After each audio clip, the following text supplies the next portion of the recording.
Bom, eu não apostei nada porque eu entendia que o Corinthians era uma grande zebra. E eu temia perder dinheiro se apostasse. Então, eu entendia que dificilmente o Corinthians passaria. Ontem é linha do tempo, né? Nós falamos muito sobre isso ontem. Eu entendia que o Corinthians não teria condições de passar, de alcançar o objetivo que era conquistar a classificação. Se isso acontecesse, ainda eu brinquei, ironizei, dizendo que tinha que ter carnaval na Radial Leste, porque seria uma conquista absolutamente respeitável, né? E foi exatamente o que aconteceu. O Corinthians foi surpreendente para mim. O que jogou o Corinthians, jogou melhor do que vinha jogando, está em evolução, claramente. Agora, se será uma nuvem passageira ou não, é bom a gente esperar um pouquinho para saber se o Corinthians vai confirmar. A gente tem que levar em conta que é um jogo diferente, é um jogo de mata-mata, é uma outra competição, não é o Campeonato Brasileiro, mas não importa. Ele chegou em enorme desvantagem, começou o jogo perdendo por 2-0, não é fácil, enfrentando um grandão do futebol brasileiro. E ele estava, digamos, nas cordas. Eu entendo que ele fez aquilo que surpreendeu até mesmo a fiel torcida que prestigia, empurra o time, mas ela não esperava o que aconteceu ontem. Foi uma surpresa agradável para valer para a torcida, por isso que eu acho que foi um carnaval. Eu soube, inclusive, que o Luxemburgo conseguiu dormir às 5 horas da manhã. A adrenalina estava lá em cima, ele e boa parte do elenco do Corinthians. Foi um jogo absolutamente diferente para eles, sem dúvida alguma. Então, por vários motivos, né? A gente discutiu muito aqui ontem, ele vai colocar a cavalaria, o Fagner, o Renato Augusto. Alguns entenderam que ele não colocaria, outros entenderam que ele colocaria, e nós pregamos. Eu, pelo menos, preguei e falei, eu acho o seguinte, se passar pela cabeça do Luxemburgo que o Atlético não gostaria de ter a doce marcação do Fagner, ele escala o Fagner. Aí, na coletiva, eu fiquei sabendo que ele falou, o Fagner está 3 ou 4 quilos mais magro. Significa que deve estar mais ou menos em forma. Outra coisa, Renato Augusto vai deixar no banco. Olha, se fica no banco alguns minutos, nós falamos isso ontem aqui, eu começaria com o Renato Augusto. E pergunta de novo para o Atlético, é bom ter o Renato Augusto em campo? Não, não é bom, então começa com ele. Se aguentar só 20 minutos, substitui. Ele aguentou quase 75 minutos de jogo. Veja o desperdício que seria deixá-lo no banco. Tudo bem. Aqui ontem, foi uma sugestão do Mauro César, embora ele não tenha participado, que era o cara a cara, optamos pelo Bidu, não foi isso? Não foi? Foi. O Bidu, foi de Bidu. Então não inventou, não foi alquimista. Por isso que eu acho, e a gente vai falar mais sobre o jogo, que no final, no jogo de ontem, merecidamente foram aplaudidos os jogadores e o Luxemburgo. Foi uma conquista importante da vaga. Para o Corinthians foi importante, muito importante. Agora, resta saber como serão os próximos passos. Mas foi legal. Foi aquilo que a maioria dos corintianos não aguardava isso, não. Até ficaria satisfeita se jogasse bem, pelo menos está colocando a cabeça para fora. Não, jogou razoavelmente bem, o suficiente e alcançou a classificação. Objetivo atingido. É isso, Pedro. Ninguém acreditava no Corinthians, tá aí. Coringão passa pelo Atlético Mineiro na Copa do Brasil. Também é uma atuação bem displicente do Atlético Mineiro. Se de um lado, atuação histórica do Corinthians, do outro, uma pipocada do Galo do Eduardo Cudê. Ainda assim, Corinthians que bateu o Fluminense por 2-0. Agora bate o Atlético Mineiro, consegue uma classificação que para muitos parecia improvável. É o Corinthians. Fausto Favara, muito boa tarde para você. Ele que chegou aqui todo empolgado na redação, também nos nossos estúdios. Fausto Favara, deu para se empolgar com o Corinthians, Fausto? Pedro Marques, boa tarde para você, boa tarde aos colegas, amigos. Ninguém vírgula, Pedro, ninguém vírgula. Eu até entendo que existiam motivos para você não botar fé no Corinthians. Agora, eu botava fé no Corinthians e eu falei que o Corinthians iria passar. Tá aqui, tá registrado, tá nas minhas redes sociais. Convicto? Convicto, eu tava convicto. Eu tava convicto que o Corinthians ia passar e eu falei a maneira que ia passar. Ué, tá na minha rede social, tá no meu Instagram. É simples. Eu falei a maneira que iria passar nos pênaltis.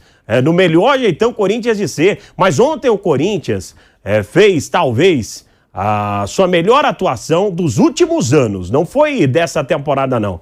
Corinthians ontem jogou de uma maneira extremamente bem armada, segura, com os jogadores aplicados, marcação na saída de bola do Atlético, pressionando o Atlético. Jogou como a gente gosta de ver o Corinthians jogando em casa, com apoio do torcedor, que sempre fez a diferença e ontem fez a diferença também, né? Pouco mais de 38 mil torcedores na Arena do Corinthians. Enfim, eu sinceramente, pelo que eu tava vendo do Corinthians, o Corinthians, ontem o Piperno foi perfeito. O Corinthians mereceu todas as críticas que fizemos durante essa temporada, nesse início de temporada, até em temporadas passadas, porque o Corinthians conseguiu se complicar sozinho. O Corinthians conseguiu mudança de treinador, o Corinthians conseguiu se complicar, literalmente se complicar dentro e fora de campo, né? Mas aí chegou o Luxemburgo. Não acho que o Luxemburgo tá longe de ser aquele Luxemburgo que a gente via no passado, né? Mas ele não desaprendeu. É um cara que tem os seus erros, tem os seus acertos, mas é um cara que sabe lidar com um grupo experiente como esse do Corinthians. Pediu 10 jogos, né? A partir do jogo do Flamengo a coisa começou a mudar para o time do Corinthians, a postura do time corintiano começou a mudar. A gente nunca entendia aqui, Pedro, como é que pode um time com tantas estrelas, com tantos jogadores renomados, né? Óbvio que esses jogadores também não estão no seu auge, mas são jogadores que poderiam entregar muito mais do que vinham entregando, né? E o Corinthians não conseguia dar um passe. O Corinthians não conseguia dar um passe pro lado. A coisa é óbvio que ia mudar. E tá mudando. E tomara que permaneça assim. Talvez não vá manter esse mesmo nível que manteve diante do Atlético Mineiro, que foi um nível altíssimo de bola. Foi um jogo bonito do Corinthians, foi bonito de se ver o Corinthians, né? Agora, ganha força. Quando um grandão ganha força, é difícil você parar. E o Corinthians é gigantesco. O Corinthians é gigante, então é difícil de parar. Assim como quando tá lá embaixo, é difícil você sair da lama, né? Então, se o Corinthians estivesse por muito tempo numa zona de rebaixamento, seria complicado para o Corinthians sair da zona de rebaixamento. Mas não, tomara que essa chavinha, como muitos amigos costumam dizer, realmente seja uma nova vida para o Corinthians, né? E eu, olhando, eu vou finalizar com isso, porque eu acho que é justo, pelo que eu estou vendo do Roger Guedes, olhando o que o próprio craque Neto falou, né, nosso companheiro Neto, falou que o Roger mereceria a vaga do Rony nesse momento. Eu acho também.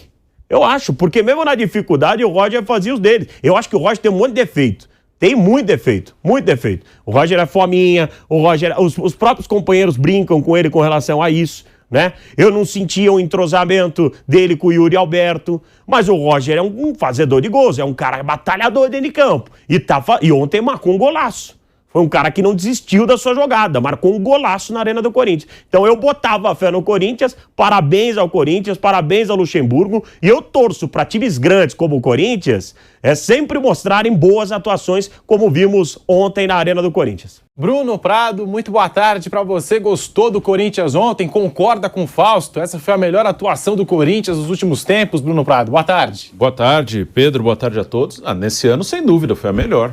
Esse ano o Corinthians não tinha feito nenhum jogo bom. Ontem foi um jogo bom. Assim foi um outro jogo. Você fala, esse aqui foi razoável. O segundo tempo contra o Fluminense no domingo foi bom. Ontem o Corinthians conseguiu competir, jogar, criar oportunidades. Então ontem foi o melhor jogo do Corinthians no ano, sim, até pela situação, já havia perdido por 2-0 em Belo Horizonte, contra um adversário que é forte, o Atlético Mineiro tem um bom time, então foi uma bela vitória do Corinthians, uma vitória por 2-0, classificação nos pênaltis, uma vitória que deixa o ambiente mais tranquilo, todo mundo vai trabalhar mais sossegado, os jogadores, o treinador, porque quando você trabalha sob pressão, qualquer pequena coisa vira algo muito maior do que então o Corinthians ele estava sempre muito pressionado pelos resultados e agora vai ter pelo menos um tempo de sossego. Foi uma vitória importante, uma vitória merecida do Corinthians, um jogo em que o Corinthians criou muito, o Atlético também teve as suas oportunidades,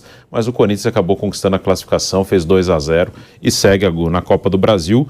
Tem Brasileiro no fim de semana, tem Libertadores no outro meio de semana, mas pelo menos por um tempo, os resultados que eventualmente forem ruins, uma derrota lá em Quito, acho que vai ter um peso menor do que teria há algumas semanas. Então o Corinthians pelo menos vai ter um pouco de tranquilidade, coisa que é rara nesse ano de 2023, que é um ano bem tumultuado do Corinthians. Pelo menos vai ter algumas semanas de paz e sossego para poder trabalhar, para poder melhorar o time. É que puxando o histórico desse Corinthians, eu vou lembrar que no ano passado, ainda com o Vitor Pereira, teve aquela classificação heróica contra o Boca Juniors, lá na Bombonera. E ali foi muito na dificuldade, na raça, o Corinthians com vários desfalques, foi jogar lá na Bombonera. Teve alguns jogos na Copa do Brasil que foram bons, contra o Santos 4-0, Atlético Goianiense, o Fluminense na semifinal 3-0. Então acho que tá nesse ranking aí. Tá entre os jogos. Tá entre os melhores jogos do Corinthians dos últimos tempos. Mauro César Pereira, muito boa tarde para você. A análise do jogo de ontem, a classificação do Corinthians. Gostou do Corinthians ontem, Mauro? Boa tarde. Boa tarde. Bem, eu acho que a gente também está medindo o Corinthians de ontem com vários jogos horrorosos, né? Quer dizer, você está comparando o quê? Comparando atuações péssimas com uma atuação boa. Uma atuação realmente boa. Então, é evidente que vai ser melhor. Como é que vai ser pior que aquilo que vinha fazendo o Corinthians? Como é que vai ser pior do que o jogo lá de Belo Horizonte? Foi há 15 dias, gente. Já esquecemos. Foi um horror. O Corinthians não ameaçou o Atlético Mineiro. É evidente que há um progresso. Acho que isso também se deve muito à presença do Renato Augusto, né? O Renato Augusto muda completamente. É um outro tipo de comportamento da equipe. Ele agrega qualidade, ele dá mais segurança para os seus companheiros. O time muda de patamar.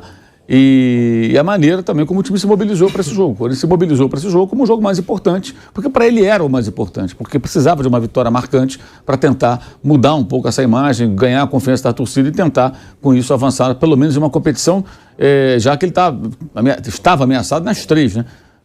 No Brasileiro, não exatamente ameaçado, mas numa situação desconfortável até o final de semana, na zona de rebaixamento e muito pouco acima, né? Pode voltar a qualquer momento, porque não tem ainda uma gordura para poder ficar mais tranquilo. Na Libertadores a situação é muito difícil, né? Bem difícil, como no Atlético é difícil, também na Libertadores, precisando de resultados fora de casa. E na Copa do Brasil também era complicado, especialmente pela atuação que o time teve lá em Belo Horizonte, quando o 2-0 acabou sendo até bem barato, né? Acho que o jogo de ontem foi um jogo bem igual. Assim, é só você olhar a quantidade de oportunidades de gol, chances claras perdidas dos dois lados. O Atlético teve chance, o Corinthians teve chance. Os números mostram, inclusive, o mesmo número de finalizações certas no total, 16 para cada lado, 5, 9 para cada lado. O Paulinho teve a bola para diminuir no final, o Atlético não aproveitou. Aliás, o Paulinho é um ótimo jogador, mas ele tem precisado de muitas chances para marcar os gols, né? Ele precisa de muitas oportunidades para conseguir marcar. Então perde 2, 3 gols, aí acaba, faz um. Ontem ele teve a bola no segundo tempo, chutou travado, acabou não aproveitando. O Atlético ali tentava fazer um gol que valeria a sua classificação. Agora, natural, a euforia do torcedor do Corinthians, é um momento em que ele respira um pouco mais aliviado, né? Porque conseguiu uma classificação e teve aí um agrado de uma vitória em cima de um adversário importante, né? O Atlético poupou alguns jogadores. Eu entendo a posição do técnico, ele correu um risco e está pagando pelo risco que ele correu. Mas em algum momento todo mundo vai ter que correr risco. Ele tem 3 competições. Ele tem sábado o Cruzeiro e na terça ele tem um jogo em Lima contra a Aliança. Ele tem que ganhar. Do Cruzeiro ele precisa ganhar para tentar alcançar ali os líderes do campeonato, se aproximar do Botafogo e tudo mais. E no caso do jogo de terça-feira não existe outra opção. É vencer de qualquer maneira para poder avançar na Copa Libertadores da América, né? Uma eliminação agora, se ela se somar a uma eventual eliminação da Libertadores, vai trazer um impacto muito grande para o Atlético, inclusive financeiro, né? Porque o clube já tem muitos problemas financeiros e vai perdendo aí faturamento, perdendo receita, outro deixou de ganhar uma premiação, então acabou fazendo uma escolha que não deu certo. Mas a vantagem do Atlético era grande, né? Era a vantagem de 2 gols com o jogo em Belo Horizonte com uma supremacia absurda, poderia ter sido até maior o placar. Pôs um time misto, que não era um time ruim, se você olhar a escalação do Atlético, não era ruim. Agora cometeu muitos erros e o Corinthians teve seus méritos também. O primeiro gol, inclusive, foi um erro crasso do Otávio. Ele recuou a bola, aquilo não é uma fogueira, aquilo ali é um caldeirão, né? Ele devolveu a bola numa situação super errada, mas o Corinthians também teve seu mérito porque estava ali, plantado no campo de ataque naquele momento, tentando dificultar a saída de bola, coisa que o time não vinha fazendo realmente em jogos anteriores, jogando só marcando lá atrás, como fez no comecinho da partida de ontem. Começou marcando atrás, depois o time foi saindo mais um pouco, chegou o seu gol. Mas uma vitória importante, uma atuação boa, não sei se é melhor nesse tempo todo, porque aí teria que fazer uma larga pesquisa, né? Teve momentos importantes, a vitória sobre o Boca na Libertadores passada, o Corinthians se mobilizou, tinha que ganhar, ganhou com os gols do Michael dentro de casa. O jogo contra o Flamengo na Copa do Brasil foi uma boa partida do Corinthians, muito boa partida do Corinthians, acabou perdendo nos pênaltis, mas jogou muito bem. Então houve momentos que o Corinthians fez bons jogos também nesses últimos tempos. Não foram muitos, né? E esse é um bom jogo depois de várias partidas razoáveis, ruins e horrorosas, algumas horrorosas. Inclusive o jogo contra o Atlético em Belo Horizonte, que foi muito, muito ruim. Agora o Atlético não aproveitou, teve a oportunidade em Belo Horizonte de fazer até o placar mais elástico e pagou caro a segunda eliminação desse tipo que o Atlético sofre. Ano passado ele fez 2-0 no Flamengo, tomou um gol em Belo Horizonte, foi para o Rio de Janeiro, perdeu os 2-0. E agora fez 2-0 no Corinthians, tomou os 2 gols no jogo de volta e nos pênaltis acabou sendo eliminado. Agora vai lidar com algumas sequelas certamente dessa eliminação.